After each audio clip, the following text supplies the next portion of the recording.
안녕하십니까. 행복한 아침 이재용입니다. 안녕하세요. 장예은입니다. 네, 오늘은 목요일이고요. 전국이 태풍의 영향을 받고 있습니다. 어제부터 비가 그렇게 많이 내리는데 날씨부터 알아보겠습니다. 네, 날씨 소식 바로 전해드리겠습니다. 제9호 태풍 마이삭이 빠른 속도로 올라오면서 전국 대부분 지역에 강한 비가 내리고 있고요. 또 바람도 거세게 몰아치고 있습니다. 제주도는 태풍의 영향권에서 벗어나면서 태풍특보가 해제됐고요. 이동 경로부터 전해드리면 오늘 새벽 부산 해안에 상륙한 후에 영남 내륙 지역을 가로질러서 동해 앞바다로 진출했습니다. 자세한 비의 양 살펴보시면 강원 영동을 중심으로 최고 250mm 이상, 경북 지역에 100에서 200mm, 또 서울 등 그 밖의 중부지방에도 50에서 100mm 이상의 비가 집중되겠고요. 늦은 오후부터 차츰 갤 것으로 보입니다. 오늘 기온 살펴보시면 오늘 아침 기온 20도에서 26도 예상되고요. 한낮 기온은 25도에서 32도로 태풍으로 인해 무더위는 잠시 주춤할 것으로 보입니다. 네, 9월 3일 목요일 행복한 아침 지금 시작합니다.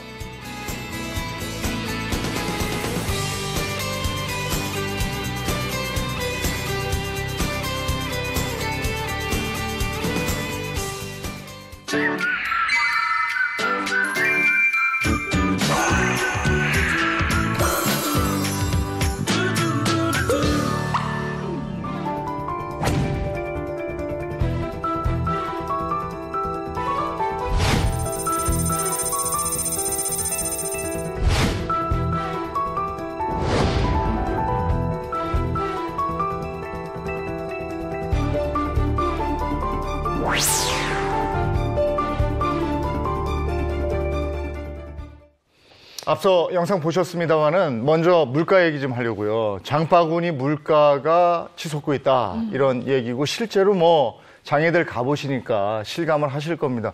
권영찬 씨도 가보셨죠? 저는 가본 게 아니라 매일 제가 장을 보는데요. 그렇죠. 사실은 방송 끝나고 아침에 가서 들리잖아요. 예. 요즘에는 열무한당 같은 거 잡기가 겁나는 게 너무 많이 올랐어요. 네. 제가 취재차 시장조사를 좀 해봤는데요. 네. 채소값이 정말 많이 뛰었습니다. 특히나 사실 이 장마로 인해서 오를 거라고 예상은 하고 있었는데 이건 좀 너무 뛰었다 싶을 정도로 채소값이 좀 많이 뛰었더라고요. 네, 월급 빼고 다 오른다는 말이 좀 맞아요. 슬프지만 맞는 말이에요. 어느 정도나 오른 거예요, 채소값이? 일단 가장 많이 오른 거는 배추값입니다. 배추 한 포기당 9,748원으로요. 평년보다 무려 4,783원이 올랐습니다.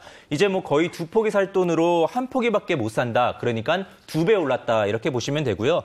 열무 가격도 평년 대비해서 1,150원 오른 4,326원이 됐고요. 이 상추 가격도 이제 금추입니다. 100g당 1,765원으로요. 평년 1,328원보다 가격이 높게 책정이 돼 있습니다. 예. 이게 그 오른다 그럴 때 쓰는 단어가 껑충이잖아요. 네. 근데 그 다음부터 더 오르면 우리가 천정부지라는 말을 쓰는데 네. 말 그대로 옛날에는 채소값이 이렇게 오르니까 그냥 먹을 수 있었던 게 지금은 뭘 먹을까 고르는 게 아니라 이걸 먹을 수 있을까 네. 이걸 고민하게 되니까 걱정이 많죠. 아니 코로나19 사회적 거리두기로 식당에도 잘 못 가고 있습니다만은 식당에 가서 뭐 먹을 때도요. 김치 좀 더 주세요. 뭐 상추 좀 더 주세요. 이 얘기하기가 좀 가뜩이나 맞아요. 장사들도 안 되고 이러시니까 채소값은 물론이고 과일값도 또 이게 또 만만치가 않다면서요. 네, 맞습니다. 이제 과일값도 비슷한 양상을 보이고 있는데요. 이 사과는 2350원입니다. 이 평년이 원래 16,103원 대비 많이 올랐고요.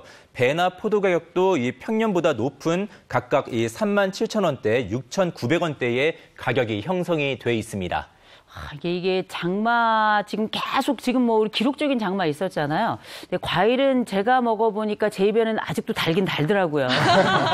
그런데도 불구하고 평균 당도에 비해서 아무래도 좀 떨어지다 보니까 과수 농가의 걱정이 이만저만이 아닐 것 같아요. 네, 특히나 사과나 배 같은 경우는 추석상에 오른 대표 과일이잖아요. 지금 많은 분들이 추석이 한 달여 정도 앞두고 있는데 이 추석상이 물가에 영향을 미치지 않을까 걱정 많으세요. 네, 좀 안타깝지만 어느 정도 미치지 않을까 이렇게 보여지는 것이요. 이제 추석이 오면 최소 과일값 오르게 되는데 특히 올해 과일은 참 연중 내내 작황에 악재가 많았습니다. 가령 봄에는 냉해 피해가 있었고요. 한참 자라야 될 여름에는 이제 집중호우 또 긴장마가 있었고 네. 가을에 또 이제 태풍까지 오게 되는 그런 상황인데요. 추석에 가장 수요가 많은 게 사과, 배입니다. 네. 그러니까 아마 주부님도 어느 정도 이 사과, 배의 가격 인상은 좀 각오는 하셔야 되지 않을까 보여지는데 예. 여기에 대해서 당국도 대비를 하고 있습니다. 물량을 풀겠다라고 해서 사과, 배 가장 많이 수요가 있는 두 개의 과일만큼은 일단은 정부 물량 푸는 것을 좀 지켜봐야 될 것 같아요. 아니 긴 장마에 지난주 태풍에 또 어제 오늘 태풍의 영향권 이러니 뭐 그 영향이 크겠죠. 네, 지난 27일 기준으로요. 제8호 태풍 이 바비에 따른 전국 농작물 피해 면적이 1,385헥타르라고 합니다. 네. 구체적으로 말씀을 좀 드리면요. 열매가 나무에서 떨어진 낙화 피해 면적은 417헥타르고요. 작물이 비바람에 쓰러지는 도복이 421헥타르, 그리고 침수가 547헥타르 등이라고 합니다. 아, 그러니까 이게 장마의 태풍에 악재가 연달아 오면서 가격도 자연스럽게 오른 거네요. 그렇습니다. 과일은 자라야 될 때 자라야 되거든요. 근데 올 여름에 너무나 이 장마, 긴 장마 집중호우가 들어가게 되면서 아마 농사하시는 분들도 맛없는 과일들을 또 팔 수는 없는 거지 않습니까? 네. 그러니까 수급이 일단 깨지면서 공급량이 많이 줄었죠. 아니 근데 그 장마 말씀하셨는데 좀 전에도 말씀드렸듯이 지난주 태풍 또 요번에 태풍 네. 일요일에 또 10호 태풍 아니 가격이 더 오를 것 같아요. 일단은 이제 태풍 피해에 우리 농가들이 피해 없게 막는 것이 가장 핵심일 거는 네, 같은데 방금 이종 앵커도 얘기는 했지만 이 태풍이 지나가게 된다면 채소값은 실은 안정이 좀 어렵지 않을까. 네. 그러니까 채소는 보통 이제 3개월 단위로 돌아가면서 예. 마지막으로 가게 되고 이제 남은 것이 고랭지, 뭐 평창 정선 쪽에서 네. 배추, 무들이 또 나와야 되는데 이번 태풍이 또 그쪽을 강원도 쪽으로. 예, 네, 치고 네. 가게 되면서 당분간 채소 가격 상승이 이어질 가능성이 높습니다. 네. 네, 근데 이렇게 채소나 과일 값이 오르자 주부들이 또 새로운 방안을 선택을 했다면서요? 그러니까 보통은 주부들이 일주일치 채소나 그런 걸 야채를 다 사는 거거든요.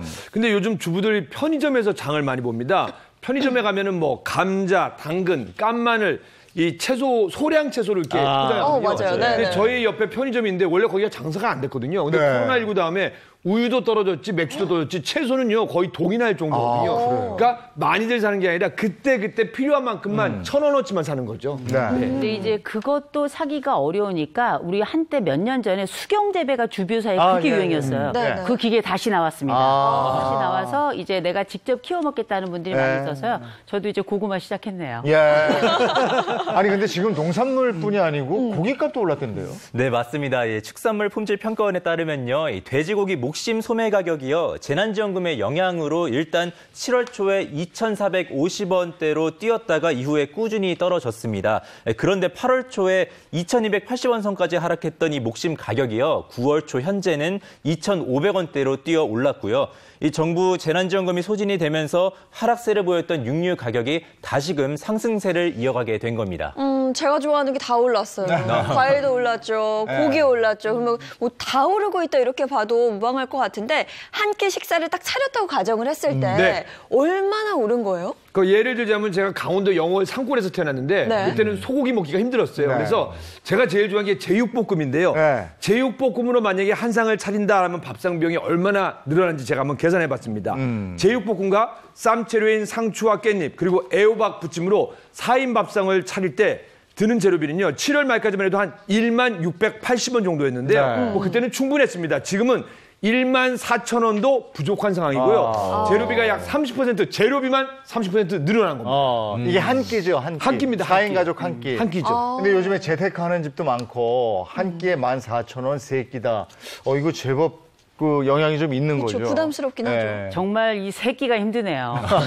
사실 우리가 옛날에 사회 시간에 배웠던 말 중에 엔겔 지수라는 게 있잖아요. 엔겔 지수가 결국은 수입 대비 우리가 식료품비가 얼마나 나가냐 이런 건데 이게 지금 전체적으로 어마어마하게 오르고 있는 거라 그럼 그 얘기 뭐냐? 우리가 살기가 진짜 힘들다는 얘기거든요. 얼른 내렸으면 좋겠습니다. 네. 근데 사실은 저는 10살, 7살짜리인데 7살짜리가 과자를 많이 먹는데 네. 식비만 는 게 아니라 과자 값도 껑충 뛰어올랐으니까 이제는 뭐 다 오른 거예요, 다 오른 거. 그렇습니다. 실제 이제 가공식품, 먹거리 가공식품 가격도 오르고 있는데 과자나 캔디류 같은 경우에는 두 자릿수, 10% 넘게 인상이 되고요. 네. 즉석밥 정말 많이 찼죠. 네네. 그것 또한 평균 브랜드마다 다르지만은 8% 정도 오른 그런 네. 상황입니다. 네. 이게 보통 식재료 값이 오르면 먹거리 가공식품이 올라요. 이게 정비례가 아니더라도 예. 실은 즉석밥을 채소로 만드는 건 아니지 않습니까? 그렇죠. 네. 그래도 좀 이렇게 가격을 올리는 그런 경향이 있습니다. 아 근데 우유값도 곧 오를 전망이다 이런 얘기 있어서 걱정이에요. 네, 우유값은 뭐 그동안 많은 또 협상을 거쳐서 이미 이제 지난 7월에 리터당 한 21원 정도 올리기로 합의는 됐고요. 다만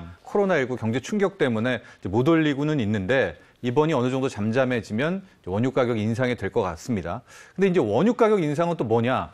실은 우리 주위에 기본 베이스가 우유로 된 거 많잖아요. 가령 이제 빵, 뭐 빵도 다 아이스크림, 그렇죠. 네. 커피도 뭐죠? 라떼라고 맞아요. 하는. 라떼. 네, 그러니까 줄줄이 가격 인상이 기다리고 있다. 이렇게 봐야 될 것 같습니다. 아니 이렇게 식재료값 다 오르고 이러면 외식 비용도 다 오르겠네요. 네, 외식 비용도 따라 오릅니다. 26일 한국소비자원 가격정보 포털인요, 이 참가격에 따르면요, 올해 7월에 이 서울 지역 대표 외식 품목 8개 가운데 이 4개 품목이요, 지난 4월 대비 1.3에서 4.7%나 상승을 했습니다.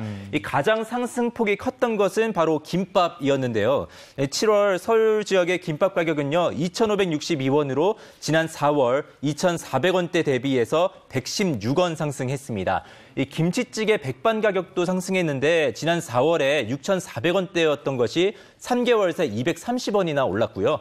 이 대표적인 서민 음식으로 여겨지는 이 짜장면, 이 가격도 같은 기간 5,115원에서 5,192원으로 77원가량 올랐습니다. 네.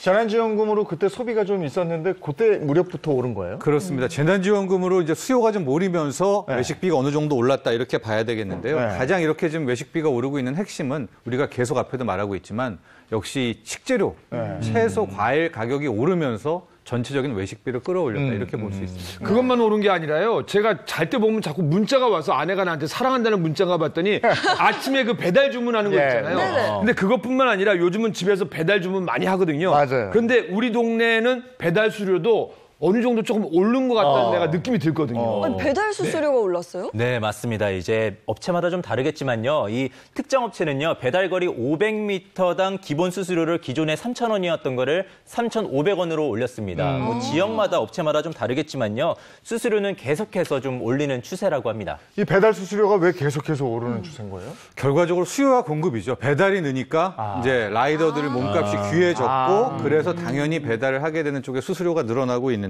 예. 실제적으로 한 B 업체 같은 경우에 이제 수도권에서 강화된 2단계, 2.5단계 실시 후에 이틀간의 주문 건수가 115만 건이 넘었습니다. 이게 작년 같은 기간에 한 6% 이상 늘었는데 이틀 동안에 115만 건이면 하루에 50만 건 이상인데 이거를 하려는 라이더들은 어마어마하게 바쁘겠죠. 또 일손이 딸리겠고요. 그러니까 이제 수수료도 서서히 올리게 되는 그런 이제 순환이 나오고 있는 겁니다. 근데 제가 주말에 한번 시켜 먹어봤는데요. 사실 뭐 맞벌이든 그냥 일하는 주부든 주말에는 그 밥 차리기가 쉽지 않거든요. 그래서 시켜 먹는데 평상시보다 1.5배에서 심지어 2배까지 시간이 늘어나서 늦게 와서 식어서 오는 경우도 많습니다. 네, 맞아요. 그래서 아까 황교락 기자도 얘기했지만 몇몇 업체가 공식은 아니지만 지역별로 배달 수수료 인상을 좀 하고 있는데요. 결과적으로 이 수수료 인상은 아마 소비자와 또 업체 사장님, 소상공인분들이 나눠서 전가하지 않을까 또 이런 우려도 있습니다. 뭐 지금 말씀 들어보니까 집안에 식재료비 올라 그런데다가 이제 업체도 지금 뭐 가공 우유 올렸다 하셨잖아요. 네. 여기 어려워. 거기다 자영업자들 다들 지금 어려운 거잖아요. 좀 삽시다. 어떻게 해야 좀 풀리나요? 그러니까요. 터져 죽겠어요. 뭐 물가가 계속 오르고 있는데 이걸 좀 잡아줘야 될 것 같거든요. 네. 정부 계획이 있을까요? 네, 농림축산식품부는요, 지난 8월부터입니다. 이제 농산물 수급 안정 비상 TF팀을 가동을 했는데요. 이 TF팀은요, 일단 가격이 빠르게 오르고 있는 상추 같은 잎채소물을 피해를 좀 파악을 하고 주산지 동향이나 또는 이제 수급 상황을 매일 모니터링을 해서요. 만약에 가격이 갑자기 뛴다 이러면은 농협 계약 재배 물량들을 좀 조기에 출하해서 가격 안정을 좀 도모할 예정이라고 합니다. 네, 기획재정부도 일단 발등에 떨어질 불부터 꺼야 되잖아요. 추석 밥상 물가는 이제 꼭 잡겠다 이런 식으로 대응을 하고 있습니다. 지금 현재 보니까 농협, 수협, 뭐 산림조합 특판장에서 이제 직거래 같은 거 있잖아요. 그래서 이번 추석은 이런 직거래를 좀 이용하시면 좋을 것 같고 이 밖에 뭐 추가 할인 행사, 쿠폰 지급 같은 것도 이제 마련을 하고 있으니까 어쨌거나 이번 추석만큼은 물가 상승 없이 좀 막아보려는 그런 정부의 노력도 있습니다. 정부가 지난번에 왜 저 추가 할인 행사 이거 하려다가 코로나19 사회적 거리두기 네. 확산되면서 이게 멈췄었던 거였죠. 그러니까 나머지 쿠폰은 다 발급을 중단했는데 네. 다만 제가 말씀드렸더니 농수산물 이 그거. 할인 쿠폰은 계속 발행을 하고 있습니다. 이것들을 이용해 보시면 좋을 것 같아요. 네. 그리고 내년 예산안이 오늘입니까? 오늘 국회에 제출될 예정입니까? 네, 그렇습니다. 엊그제 이제 국회 예산안이 나와서 이제 네. 최종 편성이 됐습니다. 규모를 좀 보면은요. 556조 원입니다. 약. 올해가 512조 원이어서 슈퍼 예산이다. 역대 최고다 했는데 네. 올해보다도 8.5%가 늘어난 이제 그런 상황인데요. 아마도 내년은 또 코로나19 충격 때문에 이런 확장 예산이 필요하지 않을까 이렇게 부탁을 좀 드리고요. 네. 실질적으로 이제 현재 정부 같은 경우에는 강한 정부, 정부가 좀 나서서 도와주려는 그런 모습들을 많이 보이고 있거든요. 그래서 이런 기조가 계속 나오게 되면서 이제 556조 원 시대, 550조 1년 예산입니다. 국회에서도 아마 특별하게 뭐 삭감이나 이런 것들을 봐야 되겠지만 그러니까 아마 그런 것들을 좀 생각하시면 좋을 것 같아요. 네, 한국형 뉴딜 정책을 위해서 예산도 굉장히 많이 편성됐다던데. 네, 이제 이 556조를 쫙 쪼개보면 어디 예산이 있는데 특징적인 것 중에 하나가 이 한국형 뉴딜 사업의 예산이 본 예산에 편성이 됐습니다. 한 20조 원 정도인데요.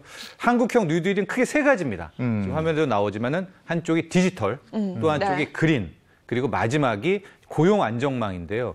이제 디지털 산업, 그린 산업으로 가면은 우리가 알고 있는 구산업에는 고용 문제가 발생하겠죠. 새로운 산업에는 막 직업이 나올 테니까. 그래서 크게 이제 7조, 8조, 5조 정도에서 20조 원이 편성이 됐습니다.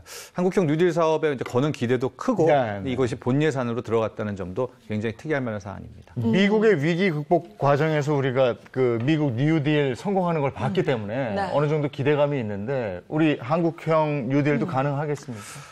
가능해야죠. 그러니까 이게 좀 당위적인 측면이 큽니다. 그러니까 어떻게 해서라도 이번에 한국형 뉴딜이 성공을 해야 되는 것이 앞서 말한 것처럼 디지털의 새로운 딜, 또 그린의 뉴딜, 고용 안정망 이것이 코로나19 다음 시대, 포스트 코로나와 맞닿아 있거든요. 코로나19 다음 시대에는 뭐 디지털, 전기자율주행차 세상이 완전히 바뀝니다. 그러니까 우리나라가 여기서 빠르게 치고 나가는 것, 그래서 새로운 성장 동력을 찾는 것이 중요하다고 볼 수 있겠습니다. 네, 저는 이 예산안 중에 가장 관심이 가는 게 사실 일자리 부분이에요. 이게 좀 효과가 있을 걸로 보시나요? 그렇죠. 약 한 30조 원 넘게 투입이 되고 있는데요.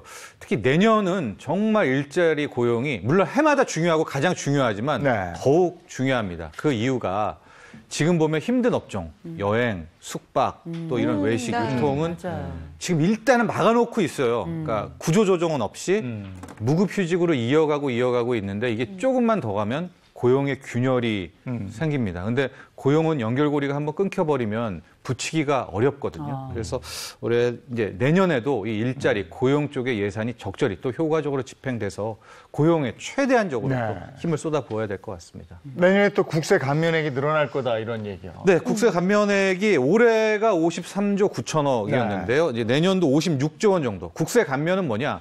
세금을 이렇게 저렇게 좀 덜어주는 겁니다. 덜어주는 거죠. 우리 일반 샐러리맨들 뭐 카드 쓰면 소득공제 있고 뭐 세액공제 이런 폭이 있는데 이 액수가 늘어난다는 것은 큰 틀에서 정부 역시도 세금 감면에 대한 부분들을 도와주겠다 그런 쪽인데 이게 양면성이 있죠. 저렇게 또 세금을 국세 감면을 해주면 또 한쪽에서는 그 재정을 메우기 위해서는 이런저런 빚을 또 정부가 져야 되는 그런 측면이 동시에 존재합니다. 지금 빚 말씀하셨는데 이미 빚이 많은 국가잖아요. 근데 이렇게 국세 감면액이 증가되고 그러면 후년에는 빚이 더 많아지는 거 아닌가. 그렇죠. 그래서 이제 국가재정운용의 통계에 따르면은 내년 후년에는 국가 부채 이제 1,000조 원도 될 것이다. 또 이런 예측이 나오고 있습니다.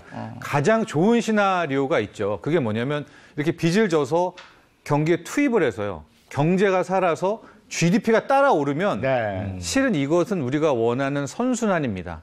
그러나 이걸 이제 바라면서도 우리가 이렇게 빚을 지고 국채를 늘리면서 놓쳐서는 안 될 부분은 어쨌거나 이거를 이제 어떻게 우리가 갚아야 되고 어떻게 처리를 해야 될 계획은 갖고 있어야 될 것 같습니다. 다만 지금 시기가 워낙 경제적으로 안 좋기 때문에 뭐 정부도 이렇게 확장 재정을 쓰고 있지 않나 이렇게 보여지는데 선순환을 바랄 뿐이죠. 이제 이런 빚들이 국가 부채가 빠르게 경기 회복에 좋은 마중물이 되기를 바라보겠습니다. 예. 네. 사실 뭐 코로나19에다가 뭐 장마, 거기다 태풍까지 여러 변화들이 생겼잖아요. 그래서 저희가 짚어봐야 될 문제들이 좀 있는 것 같아서 하나하나 이렇게 또 이야기를 나눠봤습니다. 네. 자, 정철진 평론가 여기서 인사드릴게요. 고맙습니다. 네, 고맙습니다.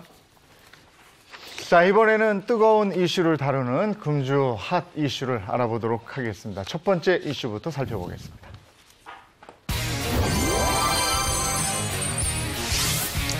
네, 금주시 탑3를 이번에 3위 보겠습니다. 의료계 파업, 언제 끝나나입니다.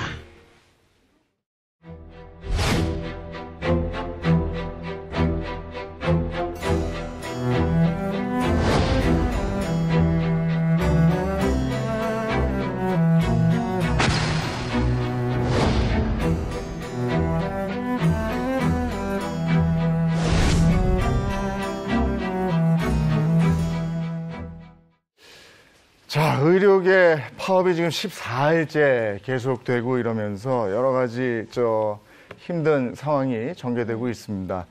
이 자리에 양지열 변호사 모셨는데요. 오늘 이슈를 통해서 세상 흐름 좀 읽어주십시오. 네, 알겠습니다. 네. 자, 지금 방금 영상에도 보셨듯이 전공의들이 줄 사표를 내고 있습니다. 이 부분을 좀 짚어봐야 될 것 같아요. 네, 지금 중앙대병원이나 서울대병원 등 전공의들이 줄줄이 사표를 내고 있습니다. 이제 대한전공의협회에 따르면요, 전공의 16,000명 가운데 약 76%가요 사직서를 이미 작성을 했다고 합니다. 계명대나 서울성모병원은요, 9월 7일 하루 동안 이 외래 진료와 수술을 전면적으로 중단을 하기로도 했고요. 이렇게 정부의 의료 정책에 대해서 의료계의 반발이 계속 이어지면서 젊은 의사분들을 넘어서 이제 의대 교수진들까지 계속 확대되는 추세를 보이고 있습니다. 네, 의료 파업이 장기화가 되고 있는데요. 왜 그럼 우선 이 의료 파업 선언의 이유부터 좀 짚어보면 좋을 것 같아요. 정부가 추진하겠다고 한 4대 정책이 있어요. 네. 일단 의사들 정원을 늘릴 것이고 또 공공의대를 설치를 해서 왜 의사분들이 좀 좋아하는 과들이 있다 보니까 부족한 그 의료 분야가 있지 않습니까? 그래서 공공의대로 그걸 메우겠다는 거고 한방 분야에도 보험을 한번 적용을 해보겠다. 그리고 지금 비대면 시대죠. 네. 그러니까 이제 원격 의료 같은 것도 우리가 준비해야 될 게 아닌가라는 정책을 정부에서 발표를 했는데 여기에 대해서 의사분들은 다 반대를 하고 있어요. 이걸 4대학이라고까지 규정을 하고 있고 특히 이 의사들이 반대하는 것 중에 가장 큰 주요가 의사 정원을 늘리는 거하고 네. 공공의대를 늘리는 겁니다. 이걸 왜 반대를 하냐면 지금 인구수 줄어들고 있다. 그에 반해서 의사 수는 늘어나고 있기 때문에 네. 굳이 의사 정원을 늘릴 필요가 있겠느냐. 네. 그리고 지금 있는 공공병원 같은 것들도 제대로 못 살리고 있는데 공공의대 또 만든다고 해서 그게 잘 되리라는 보장이 없고 오히려 의료의 품질만 떨어질 것이다라는 게 반대 이유입니다. 네. 네. 근데 우리가 국민들이 이제 불안한 게 있잖아요. 워낙에 우리 국민 보건에 막중한 책임을 지고 있는 분들이라서. 네. 아니, 왜 하필 이 시기에 그거를 얘기했을까? 근데 이제 정부 입장은 그겁니다. 네. 이게 지금 갑작스럽게 나온 건 아니고 네. 이미 스케줄이 잡혀 있었다라는 거죠. 그러니까 코로나19가 터졌다고 해서 정부에서 추진하던 모든 정책을 다 막을 수 없는 거고 네. 이게 2년 전부터 추진을 해왔던 것들인데 근데 하필이면 지금 하필이면 그랬다? 겹쳤다라는 네. 거죠. 네. 근데 어쨌든 그 정부에서 의료진을 고발하고 이렇게 강경책을 쓰다가 얼마 전부터 화해 제스처를 쓰고 있죠? 네, 맞습니다. 정부 의료 정책을 원점에서 재논의를 하고 일단 이를 명문화하자는 게 의료계의 주장인데요. 이에 대해서 정부는 지금까지는 권한밖의 일이라고 일단 선을 그어왔습니다. 그런데 지난 화요일 원점 재논의가 가능하다는 반응을 보였고요. 또 업무에 복귀하지 않은 전공의나 전임의 10명 중에 4명에 대한 고발도 취하를 했습니다. 그러면 이에 대해서 의료진들의 반응은 어떤가요? 일단 고발 취하를 했다고 당장 무기한 휴업을 중단하겠다라는 건 아니고요. 네. 지금 이제 의사들이 무기한 휴업을 하면서 지금 이제 정부하고 소통을 하는데 문제점으로 지적되는 부분이 이게 단일 노조가 있는 곳이 아니잖아요. 네. 의사는 노조가 없습니다. 네. 그러다 보니까 정부 입장에서도 이걸 의사협회랑 얘기를 하고 나면 이 전공의협회에서 또 반대를 하고 네. 전공의협회랑 얘기를 하더니 또 젊은 의사들은 또 반대를 하고 그러다 보니까 문제가 있어서 의사들도 이 4대학 저지투쟁 특별위원회라는 걸 만들되 의사협회를 중심으로 해서 전공의, 전임의, 의대생들이 다 같이 다 참여를 해서 대책위원회를 만들겠다. 그러면 이렇게 단일하게 의견을 수렴하면 정부 입장에서도 이제 타협을 해서 합의점을 찾기가 훨씬 쉬울 것 아니냐라는 그런 반응을 나오고 있습니다. 근데 이걸 이제 바라보고 있는 우리 국민 입장에서는 정부하고 의료계가 지금 뭐 한치의 양보도 없이 이러고 있으니까 참 불안하거든요. 사실은 정부 얘기를 들어보면요. 네. 그런 것 같아요. 네. 또 대한의사협회나 전공의 얘기 들어보면 또 그런 것 같아요. 근데 이게 문제입니다. 서울에서 7살 아이를 키우고 있는 한 분은요.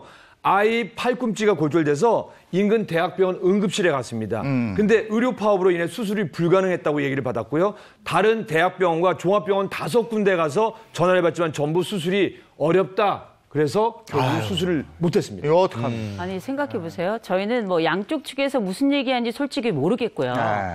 저희 집 같은 경우도 지금 양쪽 부모님들이 다 80대, 90대세요. 근데 지금 뭐 다들 지병들을 다 가지고 계신데 이게 어디 우리 집만의 문제인가고. 지금 대부분의 경우 뭐 어르신들 다 모시고 계시고 지금 고령화 사회를 넘어서 이미 고령 사회고요. 초고령 사회를 향해서 가는데 그 얘기는 뭐냐면 질환을 가진 분들이 워낙에도 많다는 겁니다. 이분들 지금 사망자들이 계속 늘어나고 있는데 이 와중에 과연 이 싸움이 끝날 수 있는 싸움인지 그리고 이 싸움이 지금 진행돼야 되는 싸움인지 정말 묻고 싶어요. 네. 사실 가장 걱정하는 부분이 바로 이 부분이거든요. 의료 공백으로 인해서 환자가 숨지는 사고가 있으니까요. 네, 지금 이제 전공의라는 분들이 뭐 의료 현장 가보시면 대학병원 같은 데 가면 가장 최선에서 의료 시술하는 분들이잖아요. 레지던트 말씀. 네, 그렇습니다. 네. 그리고 이제 저기 가면은 뭐 중환자실, 응급실은 다 그분들의 책임을 지고 있는데 그분들이 빠진 거 아니에요. 그러니까 대학 교수분들이 자리를 메우는 것도 한계가 있다라는 거죠. 네. 그래서 수술이 아니면 다 연기를 한다고 하는데 환자 입장에서 응급수술 아닌 수술이 어디 있어요? 아, 그렇죠. 그렇잖아요. 네. 누구나 다 마음 급하지 않습니까? 네. 빨리 낫고 싶고. 게다가 정말로 진짜 응급 환자 같은 경우에도 부산이나 의정부 같은 곳에서는 응급실을 못 찾아서 사망하는 사례까지 나오고 있어요. 나나 우리 가족이 아플 때 우리 병원 찾아가 봐서 알지만 의사 선생님 안 나오시면 막 그냥 발 동동 구르고 그럼요. 아, 정말 솔직히 얘기하면 미치거든요. 그러니까 엄마들 네. 입장에서는요, 뭐 의사분들도 마찬가지고 정부도 그렇고 왜 하필이면 국민들을 볼모로 잡냐고 하는데요. 최근 일부 지역 맘카페 등에서는요, 파업에 참여하는 동네 병원들의 이름을 모은 블랙리스트 작성이 이루어지고 있다고 합니다. 지난 26일에는요, 파업 병원을 제보받는요, 파업 병원 보이콧 호스피털이라는 사이트도 등장했습니다. 또 30일 이후 오후 기준이 이 사이트에는요. 파업병원을 신고하는 글이나 의사 파업 또는 휴업을 비판하는 글 등이 300개 정도가 올라와 있습니다. 네, 이런 점들 때문에요. 한국환자단체연합회는요. 지난 29일에 이제 기자회견까지 열고 의사들의 복귀를 또 촉구하기도 했습니다. 의료 공백 이거 정말 저 큰일인데 이거 어떻게 채워나가고 있습니까? 뭐 일단은 의료계 집단 휴진까지 벌어지면서 지금 생긴 의료 공백을 메우기 위해서요. 군의관들이 4일부터 긴급 투입된다고 합니다. 이 수도권 민간 의료시설 9곳에 약 50여 명 정도가 투입된다고 합니다. 네, 그런데 이런 갈등 속에서요. 유사시에 의료인들을 북한에 차출할 수 있도록 하는 법을 추진한다. 이런 얘기 있던데 무슨 얘기예요? 그러니까 여당인 더불어민주당에서 남북 보건의료 교류 협력 증진에 관한 법을 고치기로 한 거예요. 그러니까 법률안을 내놨는데 그 안에 어떤 내용이 들어갔냐면 기존에는 의료 장비, 의약품 등을 긴급 지원할 수 있다라고 돼 있는데 하나 추가된 게 보건의료 인력이 들어간 겁니다. 그 법안에. 그러니까 이 긴급 차원에서 의료 인력도 북한에 파견할 수 있는 거 아니냐라는 얘기들이 나오기 시작한 거죠. 네. 근데 이것도 그걸 왜 지금 그래요? 사람도 그렇게 근데 이게 지금 그런다라고 하시면 네. 또 이 국회 입장에서는 지금 정기국회 시작했잖아요. 그러니까 법률안들은 이전에 준비가 돼 있었던 거고. 아니 좀 봐가면서 하면 안 됩니까? 그러니까 근데 어느 양쪽 다 아까 얘기하신 것처럼 양쪽 다 얘기 들어보면 둘 다 그럴듯한 거예요. 지금 말씀하신 드린 것처럼 국회는 이제 문을 열었고 법률안들은 다 준비를 했다는 거니까 다 제출이 된 거고 이게 또 바로 통과된 것도 아니고. 근데 의사분들은 또 다 찾다 보니까 서로 이제 약간 어찌 보면 좀 비난할 거리를 좀 찾는 느낌이라고 할까요? 왜 이때 내놨냐. 그러니까 지금 이런 얘기를 하면은 지금 당연히 반응이 어떨지 알 텐데. 근데 이제 또 국회에 이 법률안을 내놓으신 분들의 얘기가 뭐냐면 강제로 누가 어떻게 사람을 보내냐. 그러니까 생각해보시고 군인은 전쟁터에 강제로 보낼 수 있지만 의사를 강제로 보낼 수는 없는 거거든요. 완벽히 오해다라고 또 맞서고 있습니다. 그러니까 우리가 지금 얘기하듯이 당연히 의료진들의 반응은 좋지 않은 거고요. 네, 그렇습니다. 그렇죠.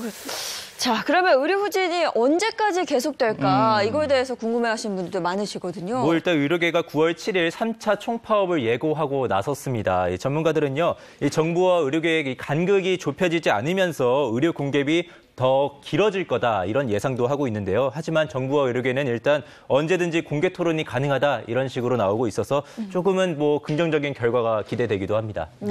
이렇게 너무 팽팽하고 이러니까 보는 국민들도 참 힘들고요. 당장은 국민들이 피해가 되니까요. 자, 다음 주제로 넘어가겠습니다. 네, 금주의 탑3 2위 보겠습니다. 2위는요. 대중교통 노마스크 첫 과태료입니다. 전북 익산의 버스 정류장. 한 남성이 손수건으로 입을 막은 채 버스를 타려고 다가옵니다. 버스 기사가 마스크를 쓰지 않았다는 이유로 남성의 탑승을 거부합니다. 잠시 후 다음 정류장에 도착하자 조금 전 그 남성이 또 서 있습니다. 택시를 타고 버스를 쫓아온 겁니다. 이번에는 마스크를 쓰자 버스 기사가 문을 열어줍니다. 그런데 다짜고짜 버스 기사에게 다가가 주먹을 마구 휘두릅니다. 승객들이 말렸지만 폭행은 2분 넘게 계속됐습니다. 택시 타고 와가지고 타자마자 이제 폭행을 한 거예요. 지금 조금 안 좋으시죠? 이제 얼굴도 붓고 치료도 받고 하시거든요.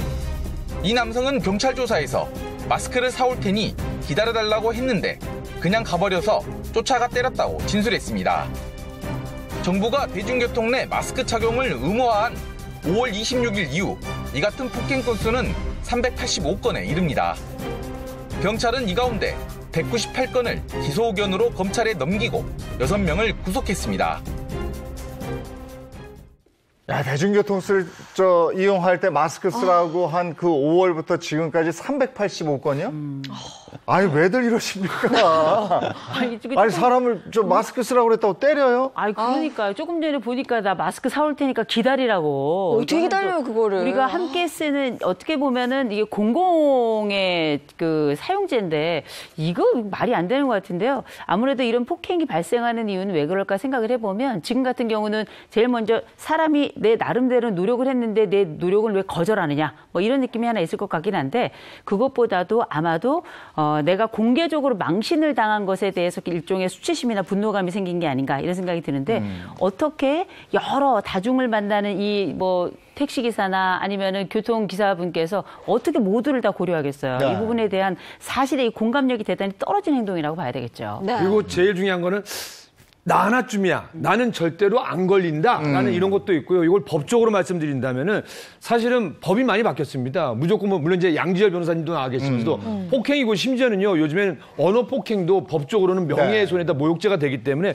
이런 행동은 절대 좀 안 하셨으면 마스크 아니 택시를 타고 왜 쫓아갑니까 거기를요. 그러니까요. 사실 마스크 쓰는 게 뭐 남을 위해서라기보다 나를 위해서도 있잖아요. 근데 이걸 가지고 폭행 시비가 난다 이런 거 자체가 말이 안 되는데 굉장히 이런 사건이 많다면서요. 예, 뭐 심심찮게 일어나고 있고 조금 전에 보신 거는 이제 이 승객이 기사분을 폭행을 한 거고요. 네. 승객들 사이에서도 이런 일이 종종 벌어지고 있어요. 이 영상 많이들 보셨을 것 같은데 이건 지난 지하철. 27일 서울 지하철에서 있었던 얘기입니다. 50대 남성이 주변에서 마스크 좀 써달라고 했다고 승객들을 향해서 폭력을 휘두르다가 목을 조르고 지금 보셨지 손에 들고 있는 게요. 자기가 신고 있던 슬리퍼입니다. 이걸로 이 다른 승객의 얼굴을 때린 거예요. 그렇더라고요. 당연히 경찰 조사에서 그렇게 얘기를 해요. 나 화나서 그랬다. 마스크 쓰라 그래서 구속됐습니다. 저건 뭐 누가 봐도. 세상에.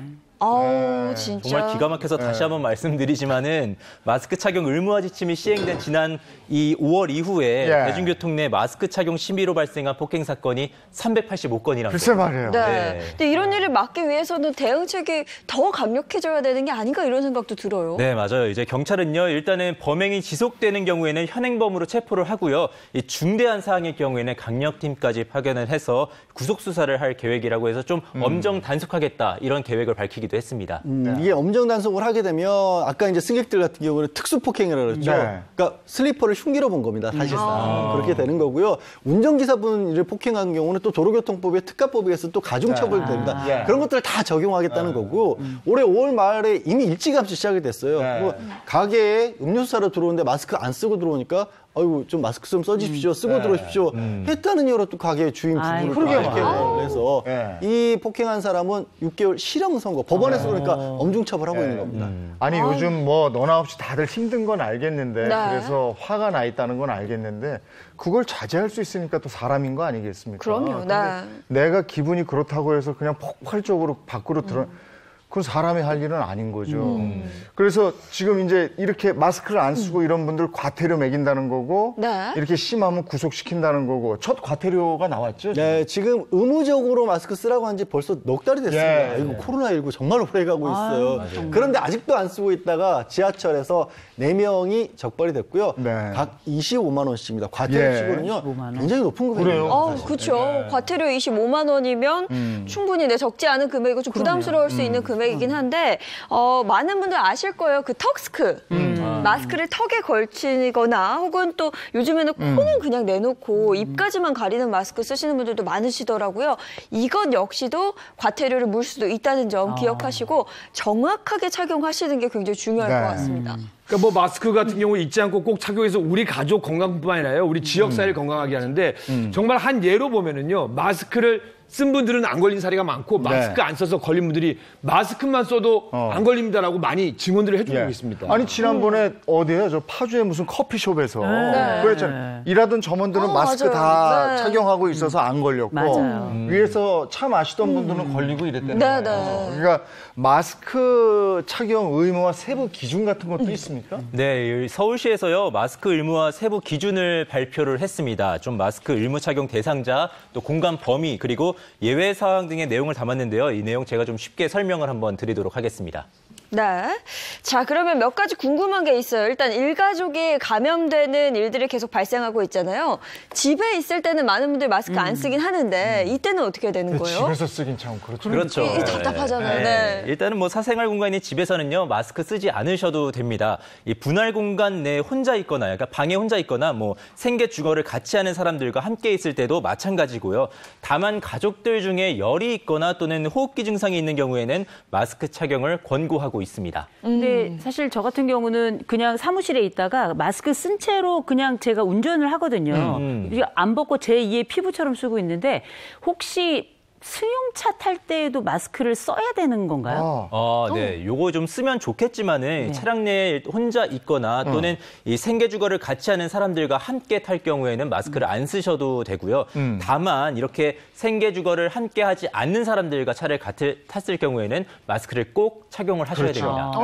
그러면 사무실 같은 경우도 밀폐된 공간이고 에어컨도 틀고 하잖아요. 그리고 생계 주거를 함께하지 않는 사람들이 모여 있잖아요. 사무실은 착용을 하든 그러면 다 착용을 일할 때도 다 해야 된다는 네, 거예요? 무조건 착용을 하셔야 되고요. 다만 이 분할된 공간 이 안에 혼자 있거나 또는 음식물을 섭취할 때거나 또는 이제 개인 보건이나 위생 활동 등의 이 예외 사항을 제외하고는요. 무조건 착용을 하셔야 됩니다. 아니 근데 궁금한 게요. 왜 해외 토픽에 보니까 마스크 여기 밥 먹을 때 여기 눌러서 이렇게 넣는데 밥 먹을 때나 그럴 때 이거 좀 벗어야 되잖아요. 그럴 때는 뭐 괜찮은 거겠죠? 그럼 벗어야지 뭐. 일단 세부 기준으로는요, 이 식사나 간식 등을 먹거나 뭐 술, 담배 또는 기호식품을 할 때 있잖아요. 그럴 때만 잠깐 벗고 그 행위의 전후 또는 대화할 때는 무조건 마스크를 좀 착용을 하셔야 됩니다. 그래서 요즘 식당 가보면 대화를 자제해 주세요라고 이렇게 붙여 있는 곳이 많더라고요. 네. 지금은 마스크 의무 착용 기간입니다. 그러니까 그 의무적으로 착용을 해야 되는 거고 자발적 참여 정도로 이렇게 완화되는 시기는 언제일까요? 그러니까 현재 전국적으로 사회적 거리두기 2단계 상황이고요. 이 수도권 같은 경우에는 이 강화된 2.5단계로 상향이 돼 있잖아요. 네. 그러니까 이제 향후 1단계로 하향이 될 경우에는 행정명령으로 이거를 좀 해제할 수가 있다고 합니다. 네. 근데 뭐 1단계로 하향이 된다 하더라도 이제는 마스크가 생활화돼 있죠. 이제 생활화돼서 그냥 계속 쓰시는 게 나을 것 같다는 생각이 들기도 네, 합니다. 근데 한편 광주에서는 이 광화문 집회에 다녀온 일가족 5명이요. 코로나에 감염된 사실을 뒤늦게 밝히면서 이게 또 문제가 되기도 했어요. 지금 광화문 그때 가셨던 분들은 사실 휴대전화 요즘 다 가지고 다니잖아요. 그래서 기지국을 통해서 이 분들이 왔다 갔다는 걸 이미 당국에서 알고 있습니다. 그러니까 사실 4만 명 정도를 다 알고 있는데 지금 말씀하신 사례가 뭐냐면 분명히 다녀왔는데 나는 안 갔다 왔다. 그래서 검사를 안 받는 거예요. 검사를 안 받는데 2주일이 지나서 증상이 나타나서 검사를 받아 보니까 확진이 된 겁니다. 그런데 문제는요, 이 본인뿐만 아니라 40대 부모, 10대 동생, 2명까지 해서 일가족 5명 모두가 감염이 됐고 사실은 5명 모두가 광화문에 다녀왔던 겁니다. 그걸 얘기를 안 했고 거기서 그친 게 아니라 이 가족이 2주 동안 뭐 전남, 담양, 남원 지역사회 곳곳을 돌아다녔다는 거예요. 야, 2주 동안 그냥 사람들 사이를 막 활보하고 다녔다는 거잖아요. 그렇죠. 그러니까 이 광주시에서도 이 사람들이 다닌 곳들을 다 찾아 나서고 있는데요.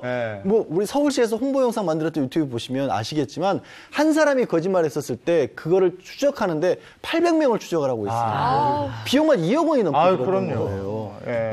이게 이 생각을 해야 돼요. 예를 들어서 뭐 우리가 반정부라는 것도 대단히 위험하지만 이건 그렇다 신념이다 쳐요.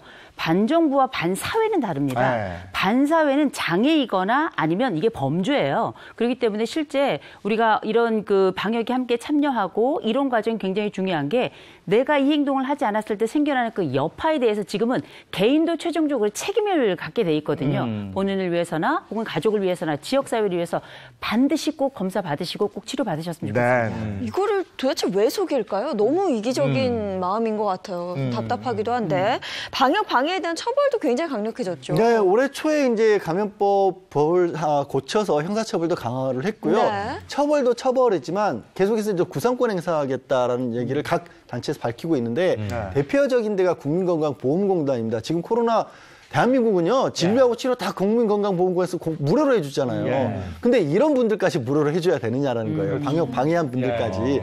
대표적인 사례가 사랑제일교회 같은 경우는 1,000명이 넘게 확진이 되고 있는데 여기에 대해서 예를 들어서 평균적으로 한 600만 원 정도가 쓰이는데 그중에 보험료로 지급되는 게 550만 원 정도랍니다. 그래서 55억 원 우리 구상권 청구하겠다. 건강보험공단에서 밝혔습니다. 이렇게 사랑제일교회 관련해 갖고 계속 사태가 악화되고 장기화되다 보니까요. 인근 상인들도요. 이 사랑제일교회 소송도 준비하고 있다고 합니다. 뭔가 본인의 의사를 주장할 때도 상식선이라는 게 있는 거거든요. 그럼요. 근데 이게 상식선이 무너지면 역효과로 저 사람 뭐야, 저 사람이 얘기하는 거 다 안 오를 것 같아. 이렇게 되는 역효과라는 게 있습니다. 제발 좀 상식선에서 다음 이슈로 가겠습니다. 금주의 탑3 1위 보겠습니다. 1위는요. 2.5단계 짧고 굵게 끝내자입니다.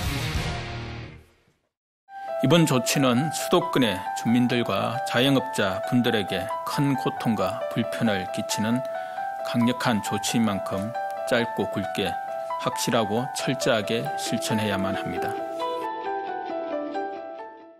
짧고 굵게 사회적 거리두기, 수도권은 지금 2.5단계죠. 2단계에서 3단계로 가는 그 가운데 2.5단계입니다.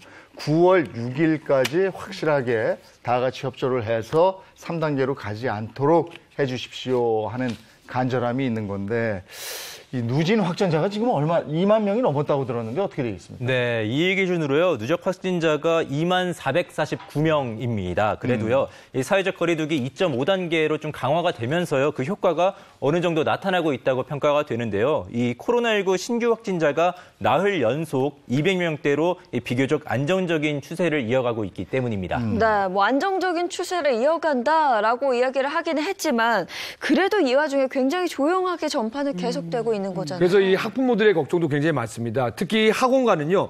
코로나19에 비상이 걸렸습니다. 성북구 최대 입시학원, 경기 시흥시 음악학원에서 소규모 집단 감염이 계속해서 일어나고 있는데요. 감염 경로를 파악하는데 좀 어려움 많이 겪고 있는 것 같습니다. 이로 인해서 개학 일주일 만에 학교는요. 다시 문을 닫았습니다. 그리고 학원 내 대면 수업은요. 오늘 6일까지 금지되고요.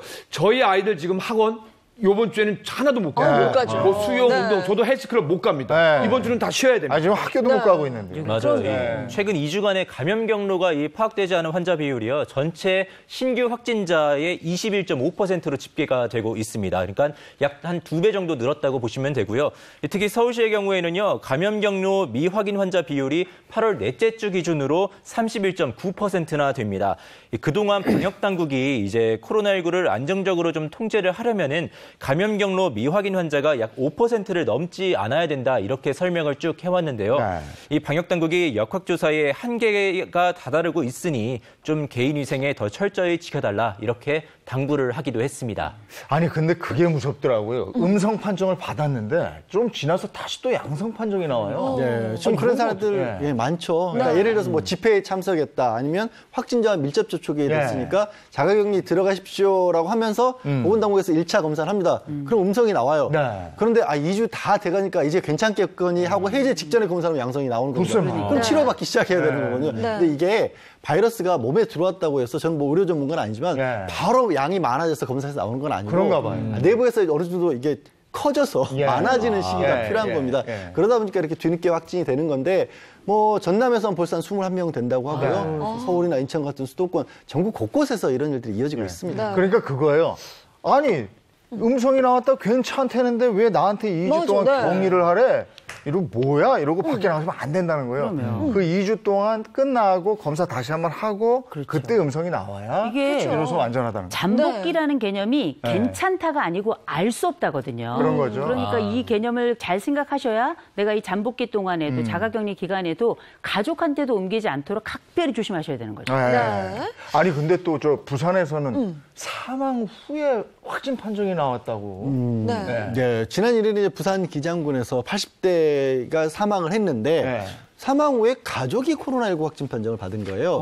그래서 혹시나 싶어서 이 80대 노인을 검사를 해봤더니 사망을 했지만 코로나19에 걸려 있었던 걸 확인한 겁니다. 지금 보건당국에서는 코로나19 때문에 사망한 건지는 지금 분석을 하고 있다고 하는데 실제로 이 사망 후에 코로나19 확진 판정을 받은 경우도 어제 기준으로 19명에 달하고 있습니다. 아니 감염력도 우리가 좀 걱정이고 이렇습니다만은 또 중증 환자들이 그렇게 늘었다고 그랬어요. 네, 그렇습니다. 중증 또는 위중 확진자가요, 124명으로 하루 만에 약 20명가량이 좀 증가를 했습니다. 3일까지 원래 중증 환자가 130명 수준까지 증가하리라는 이 전문가들의 예상도 있었는데요. 예상이 좀 현실화되고 있다. 그래서 이 중증 환자가 좀 증가세가 이어질 전망이다. 이렇게 보고 있습니다. 그 중증 환자가 늘어나면 병상이 어떤가 뭐 이런 얘기도 나오던데 지금 괜찮습니까? 어떻습니까? 네, 수도권에 남은 가용 병상이 9개뿐입니다. 그리고 전국적으로 범위를 넓혀도요, 43개뿐이 남지 않았다고 하는데요. 이에 좀 이 병상 부족으로 인해서 치료를 받지 못하거나 또는 사망하는 환자가 늘어날 수 있다는 우려가 조금씩 현실화가 되고 있기 때문에요. 방역당국은 지금 이 병상 구하기에 좀 총력을 기울이고 있다고 합니다. 이럴 때일수록 아주 기본적인 예방 수칙들을 지키는 게 굉장히 중요합니다. 자주 손 씻기 해야 되고요. 마스크 착용 반드시 해야 되고 뿐만 아니라 2m 거리 두기도 꼭 좀 지켜주셔야 될 것 같아요. 코로나19가 지금 뭐 너무 막 확산이 되고 지금 이러면서 그리고 이게 깜깜이 환자들이 그렇게 많고 중증 환자들도 많고 이렇게 되면서 우리가 사회적 거리두기 수도권은 2.5단계로 가 있잖아요. 얼마나 우리 일상생활에서 여러 가지를 느끼는 게 많습니까, 지금? 그러면 지금 뭐 일상이 지금 다시금 비상이 돼버렸고요. 일반적으로 할 수 있었던 게 이게 지금 특수한 또 상황으로 돼버렸잖아요. 그렇다 보니까 가만 생각해 보면 마치 어떤 느낌이냐면 저는 조금 괜찮아졌다가 다시금 굉장히 좁은 통 속에 내 몸이 들어가 있는 느낌이랄까? 이렇게 우리의 활동도 제한이 되고 우리의 관계도 제한이 되고 당연히 직업도 제한이 되고요. 지금 보면 우리 다 하는 얘기 있잖아요. 애들 학교 못 가, 직장인들 직장 못 가, 부모님들 다니지 못하셔, 거기다가 우리가 알고 뭐 군인들 휴가 못 나와 이런 상황들이 계속 이어지고 있잖아요. 이렇다 보니까 최근에 이제 상담 현장에서는 우울감, 우리가 이제 코로나 블루라고 이야기하잖아요. 다시금 굉장히 심각하게 증가하고 있고요. 그래서 제가 요새 많이 권하는 건 뭐냐면 예방 차원에서라도 햇볕을 오래 못 보니까 비타민 D라도 좀 드셔라. 이런 말씀 많이 드리고 있거든요. 반드시 우리가 기억할 게 왜 옛날 이런 노래 있었잖아요. 있을 때 잘해 이야기했던 것처럼 지킬 수 있을 때 지켜야 될 것 같습니다. 이 박사 나한테도 있을 때 잘해요. 알겠습니다. 저는 할게요. 애들 키우는 얘기를 좀 하고 싶은데요. 10살, 7살짜리 두 아이를 제가 직접 키우다 보니까 사실은 학교 못 가죠. 학원 멈췄죠. 스포츠 학원 다 멈췄는데 중요한 거는 제가 이제 집에서 개인 방송을 합니다. 근데 예전에는 없던 일이 뭐냐면은 자꾸 시청자들이 웃어요. 보니까 학교를 안 간 우리 두 아이들이 싸우는데 엄마가 그걸 갖고 소리 지르는 게 그대로 담겨서 방송이 되는데 무슨 얘기냐면은 이게 일상이 됐다는 거예요. 근데 우리가 2월 달에도 이런 일이 있었어요. 그래서 요번만 잘 넘어가면 다시는 이런 일이 생기면 안 된다는 생각에 우리가 마스크만 잘 써도 된다는 거 꼭 머리에 넣어야 될 것 같습니다. 네. 아니 저도 그 아이들이 지금 저 학교들을 못 가고 막내 있잖아요. 예, 막내 이제 요번에 초등학교 들어가는데 네. 이건 초등학생인지 아직도 유치원에 다니고 있는 건지 그리고 그 꼬마가 줌 수업을 한다고 컴퓨터 앞에 이러고 앉아가지고 뭘 하는데 엄마 뭐죠? 이러고 야 이거 참 너무 안쓰럽고요. 네. 그러니까 그동안 우리가 누렸던 우리의 일상이 얼마나 소중한 거였나. 이 아이가 그 시간에 학교를 가고 그 시간에 아내는 집에서 이렇게 집안 정리도 좀 하고 저는 회사에 가고 이런 일상들이 얼마나 소중했던가를 요즘에 다시 느낍니다. 네. 그 엄마 뭐죠 하면 엄마들 힘드시잖아요. 저희 어머님 지금 갱년기에다가 코로나19 때문에 밖에를 못 나가시니까 그 답답함을 다 저한테 푸세요. 아 그러니까 각 힘들어 집집이 죽겠어요. 지금. 네. 이 정도로 정말 일상이 달라졌고요. 많은 분들이 힘들어하고 계시다는 말입니다. 특히나 수도권은 사회적 거리두기 2.5단계로 많은 분들의 일상이 변화를 했고요. 특히나 유통업계, 유통가는 갑작스러운 이 변화에 적지 않은 타격을 입고 있다고 합니다. 영상부터 보고 오시죠. 영업 단속 직전인 오후 8시 30분. 서울 왕십리 먹자골목에는 평소처럼 식사하는 손님들의 모습을 볼 수 있습니다. 밤 9시 영업 단속이 시작됩니다. 9시 이후로는 객석에서 음식이나 주류를 판매하는 건 절대 안 됩니다. 단 포장, 배달은 가능하고요. 그리고 이거 지금 출입자 명부는 작성하고 있어요. 일부 상점에선 구청의 단속 직원과 언쟁이 벌어지기도 합니다. 저희가 직원들끼리 뭐 끝나고 밥도 못 먹습니까? 영상 가지고 오세요. 그럼 확인해. 술 한 잔이 아쉬운 사람들은 주변 편의점으로 모여들었습니다. 9시에는 내 아들이 와도 술을 못 준다고 얘기를 하시더라고요. 그래서 어디는 가능하냐 했더니 편의점 가서 먹으라고 하시더라고요. 업주님이. 하지만 편의점에서의 취식과 음주는 불법인 만큼 행정지도를 하겠다는 방침입니다. 영세 상인들은 밤 9시 규정이 가혹하다고 호소합니다. 코로나 오고 나서 또 손님이 줄었었어요. 근데 오늘 같은 날은 나는 지금 장사한 일을 처음이에요. 지금은 너무 힘들어요. 코로나19 2차 유행으로 생겨난 밤 9시 기준. 불야성을 이루던 서울의 밤 풍경도 순식간에 바꿔놨습니다. 네, 수도권 사회적 거리두기 2.5단계 서울의 밤, 수도권의 밤 풍경이 많이 바뀌어 있어요. 네. 이게 참 어제 제가 밤 10시쯤에 집을 들어가는데 저는 깜짝 놀랐어요. 다 추석쯤에 다들 고향에 내려가면 한산하잖아요. 도로가. 네. 약간 그런 느낌이었거든요. 그럴 정도였는데 실제 우리가 긴장이 길어지게 되면 그 긴 긴장 끝에는 두 가지 현상이 나타납니다. 하나는 그 긴장의 끈이 끊어져서 완전히 무력해버리거나 아니면 분노가 나타나거나 한데 지금 워낙에 우리가 코로나 시국이 길어지다 보니까 이렇게 영세한 상인들 같은 경우에는 이제는 뭐 다 죽게 생겼다. 이러다 보니 화가 나 계신 것 같아요. 근데 적어도 우리가 이제 분명한 거는 지금 편의점이나 뭐 식당이나 아니면은 뭐 술집이나 할 것 없이 사실 거의 다 멈췄다. 거의 멈췄다라고 볼 정도라서 어려운 건 알긴 하겠는데 그럼에도 불구하고 요 시기 지금 재확산이 되면 나중에도 완전히 정말 더 어려운 상황으로 들어갈 수 있기 때문에 아쉬움도 크고 안타까움도 있습니다만 조금 더 기다려주시면 어떨까 싶은 생각이 들어요. 네, 이제 영상에서 보셨듯이 밤 9시 이후에는 이 포장과 배달만 허용이 되고요. 그렇기 때문에 이 9시 전에 식사를 하는 모든 손님이 다 나가셔야 되는 상황입니다. 이 밤 9시 이후에 포장과 배달을 할 수 있는 식당이면은 사실 원래 그랬으면 모르겠지만은 이 뭐 대표적으로 밤늦게까지 운영을 하는 고깃집이나 뭐 호프집 같은 경우에는 이러지 않잖아요. 네. 그렇기 때문에 배달이 안 되는 것이 태반이다라고 보면 되고요. 이런 조치로 인해서 밤 9시 이후에는 뭐 가게들이 줄줄이 다 문을 닫고 있습니다.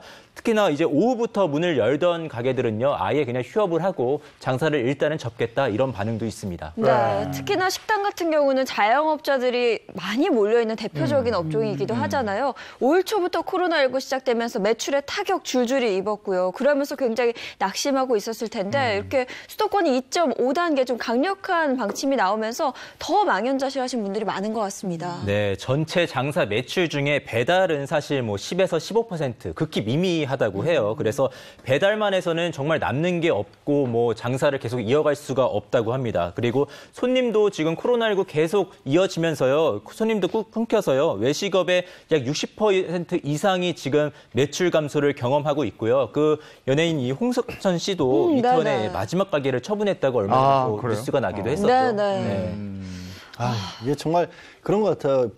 처음에 초기만 해도 식당들 중에서도 그나마 뭐 회사 주변이처럼 어차피 직장인들은 점심은 먹어야 되니까 그래도 코로나 이 시국에도 어느 정도 버티고 있었는데 2.5단계가 격상되고 나서는 이 회사원분들도 집에서 도시락 싸오거나 아예 배달시켜서 아예 안 나가세요. 그러니까 정말 시내 중심가마저도 아까 말씀하신 그런 어쩔 때 보면 내가 일요일 날 나왔나? 잘못 나왔나? 이럴 생각이 들 정도입니다. 그러다 보니까 이제 한국 외식업 중앙에서도 성명을 내고 제발 지금 시국에서는 이 소상공인들 도와줘야 된다. 뭐 다른 거 필요 없고 월세도 있고 사람들 직원들 인건비 같은 거라도 지금 당장 도움을 주지 않으면 넘어갈 지경이다. 이분들은 이게 또 가게를 문을 열어놓지 않으면 사람들 마음이 그렇잖아요. 저기 닫았구나. 또 안 갈 수도 있거든요. 그러니까 울며 겨자 먹기로 손님은 안 오는데 문은 열어놓고 있는 거예요. 정말 안타까운 현실입니다. 근데 지금 상황에서 소비자 입장에서도 주머니에 뭐 돈들도 없지만 주머니에 돈이 있어도 선뜻 가서 거기서 사 먹잖아요. 그렇고 말이죠. 불안하죠.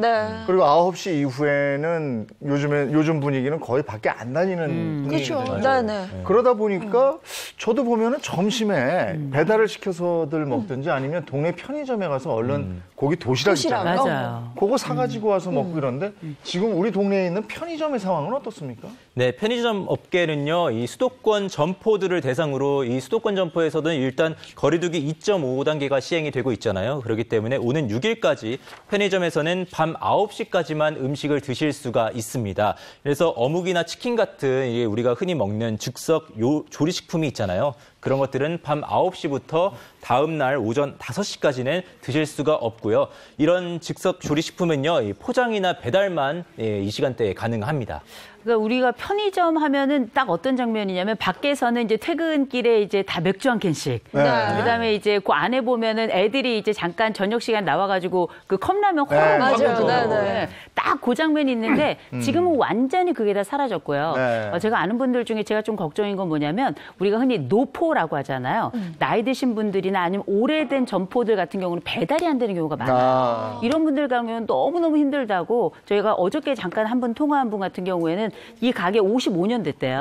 55년 됐는데 55년 역사상 이렇게 손님 없어 본 적 없다고 많이 애로를 토하시더라고요. 정말 많은 부분들이 달라지고 있습니다. 카페의 모습도 굉장히 변했더라고요. 네, 이제 아시다시피 사회적 거리두기가 강화되면서 수도권에서요, 이 프랜차이즈 카페에서는요, 커피를 앉아서 드실 수 없고 화면에 보이시는 것처럼 의자를 다 치워놨습니다. 아예 앉지 못하게. 그래서 주문을 한 뒤에는 무조건 이 테이크아웃, 포장만 해서 가지고 나가셔야 되고요. 이거는 뭐 우리가 흔히 아는 대형 카페 프랜차이즈들은 이제 모두 해당된다고 보시면 될 것 같고요. 단 이제 개인이 운영하는 영세 카페는 좀 예외적으로 해당이 되지 않습니다. 근데 사실은 저희 동네에 있는 여러 커피 프랜차이즈를 보면요, 그냥 사람들이 없었던 적이 없었는데 이제는 텅 비어서 배달이나 아니면 테이크아웃만 있는데 그러면은 또 일부에서는 좀 조심스럽긴 하지만서도 그러면 개인 카페만 좋은 거 아니냐라는 시선도 조금은 있긴 있더라고요. 네, 뭐 그런 얘기 나올 만한데 꼭 그렇지만은 않다고 합니다. 이제 이 개인 카페 주인분들의 이야기를 좀 들어보면요, 이 올해 초부터 사실 코로나19가 계속해서 이어져 온 거잖아요. 근데 그때부터 계속해서 손님이 감소하고 매출이 감소해온 거라서요. 지금 뭐 이런 게 뭐 일주일, 2주일 된다고 해서 매출이 갑자기 느는 것도 아니고 게다가 주변에 이제 대형 프랜차이즈 업체들이 없는데도 상당히 많습니다. 그런 데는 사실 변화가 없는 거예요. 쭉 손님이 없고 매출이 없는 채로 계속 있기 때문에 그분들도 사실 굉장히 지금 어려우시다고 합니다. 소소한 행복이 줄어드는 것 같아서 귀해지는 것 같아서 좀 속상하긴 한데 속상한 거지만 약간 헷갈리는 게 있어요. 제 별명이 또 빵킬러잖아요. 너무너무 좋아하는데 오히려 제과점에 갔더니 요새는 제과점에도 커피를 팔잖아요. 그렇죠. 거기도 체인점 같은데 거기는 빵도 팔고 또 커피도 팔고 거기 앉아서 또 먹을 수 있게 돼 있더라고요. 이게 도대체 어떻게 기준이 되는지 좀 헷갈리더라고요. 지금 일단 시행되는 령을 좀 보면요, 카페형 매장인 이 프랜차이즈형 제과점은 간판에도 일단 카페라고 적혀 있긴 합니다. 그런데도 일단 제과점으로 등록이 돼 있기 때문에요, 일반 음식점 기준이 적용돼서 매장 영업은 가능하고요. 매장 안에서 이 시간 내에 음료와 빵을 함께 드실 수가 있습니다. 단 여기도 음식점과 마찬가지로 밤 9시 이후에는 매장 이용이 불가능합니다. 지금 대형 유통사들 사정은 어떻습니까? 네, 이것도 사실 사정이 뭐 마찬가지라고 보면 되고요. 대다수 백화점과 대형마트 등에서는요, 이 식당가 영업을 밤 9시까지로 딱 제한을 하잖아요. 그렇기 때문에 당연히 매출이 감소하고 여기서 손해가 불가피하다고 합니다. 지난달 30일 매출이요, 이 일주일 전 같은 요일에 대비해서 약 한 24% 이상 감소를 했다고 하고요. 대형마트들도 지난달 30일 이 매출이요, 2주 전 일요일보다 약 10% 이상 감소했다는 거 이렇게 좀 알려지고 있습니다. 네. 여하간 우리가 지금 2.5단계로 이게 바짝 움츠린 이유는 뭐냐면 우리가 기다리는 건 딱 하나거든요. 반전. 딱 좋아졌으면 좋겠는 거거든요. 네. 그래서 이 지금의 이 움츠림이 반드시 좋은 반전, 고통을 짧게 끝내는 과정으로 이어졌으면 좋겠습니다. 네, 지금도 뭐 경제적인 어려움을 호소하시는 분들이 적지 않은데요. 뭐 앞서 계속 말씀드렸다시피 수도권이 현재 2.5단계잖아요. 근데 일부에서는 이럴 거면 그냥 3단계로 격상해라. 이런 얘기들도 뭐 적지 않게 나오고는 있어요. 그런 말씀들을 하세요. 아니, 우리 빵집은 되고 커피숍은 안 되고. 그러니까요. 9시까지는 되고, 뭐, 그럼 9시 이전에 드시는 분들은 뭐, 코로나 안 걸린 사람들만 가라는 보장이 있느냐. 그리고 2.5단계라는 건 사실 법적으로도 정확한 건 아니에요. 원래 2단계, 3단계가 있는데 이제 정부에서 융통성을 발휘해서 특정 지역에 한해서 특정 업종에 한해서 약간 3단계처럼 강하게 한 거 아니겠습니까? 그럴 바에 진짜 짧고 굵게 해서 아예 3단계로서 딱 끊어버리자. 그런 말씀들이 나오는 거죠. 근데 이게 이제 너무 타격이 크니까 지금 그거 한번 알아볼까요? 2단계인 경우하고 3단계인 경우하고 어떻게 되는 거죠? 지금? 2단계인 경우에 이제 그게 연말까지 길어질 경우에 우리 경제 성장률 지표라든지 뭐 이런 게 있을 거 아니겠습니까? 네, 좀 설명을 드리면요. 지금의 사회적 거리두기 단계가 연말까지 계속해서 이어질 경우에는 우리 올해 경제 성장률이 마이너스 2.2%로 떨어질 것이라고 한국은행이 이제 전망을 했습니다. 그런데 이제 뭐 많은 전문가들이요. 만약에 거리두기가 3단계로 격상이 돼서 전국적으로 한 달만 시행이 된다. 이렇게 되면은 경제 성장률이 마이너스 3%까지 급감, 추락한다고 좀 보고 있습니다. 이게 만만치가 않단 말이에요. 그렇죠. 이런 이야기들이 뭐 나눠보다 보면 각자의 의견이 분명히 다른 점은 있는 것 같습니다. 자, 그리고 원래 지금쯤이라면 추석 행이 기차표 많은 분들이 예매를 하셨을 것 같은데요. 올해는 조금 미루셔야 될 것 같아요. 이 추석 열차 예매가 연기가 됐죠. 네, 그렇습니다. 이 한국철도공사는요, 코로나19 확산으로요, 강화된 이 사회적 거리두기를 위해서요, 당초에는 원래 어제와 오늘 이제 추석 열차 승차권 예매가 있었습니다. 그런데 이거를 좀 미뤄서요, 이 8일과 9일로 엿새 정도 연기가 됐고요.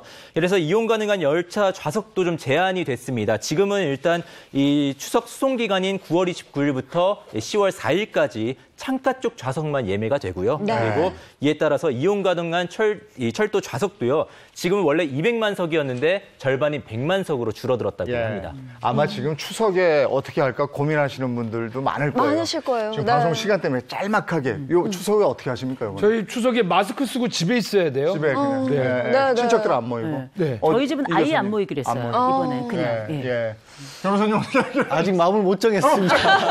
혼자 어떻게 하세요? 저는 뭐 가족의 결정에 따라야죠. 이현 씨 어떻게 해요? 저는 집에만 있으려고. 가족들 안 만나고. 저희도 이렇게 아버지, 저희 이렇게 해서 딱 그렇게만 마스크 쓰고. 이게 정말 사회적인 변화가 이렇게 많습니다. 불편함도 그렇고요. 오늘 여기까지 하겠습니다. 고맙습니다. 고맙습니다. 요즘에 많이 쓰게 되는 단어 중에 하나, 이 와중에. 아니면 이 와중에 태풍이 오고, 태풍이 지나가는데 또 일요일에 태풍 온다고 그러고. 잘 견뎌내셔야죠. 오늘도 좋은 하루 보내시고요. 저희는 내일 아침 8시에 돌아오겠습니다. 행복한 아침, 행복한 하루 되십시오. 고맙습니다. 고맙습니다.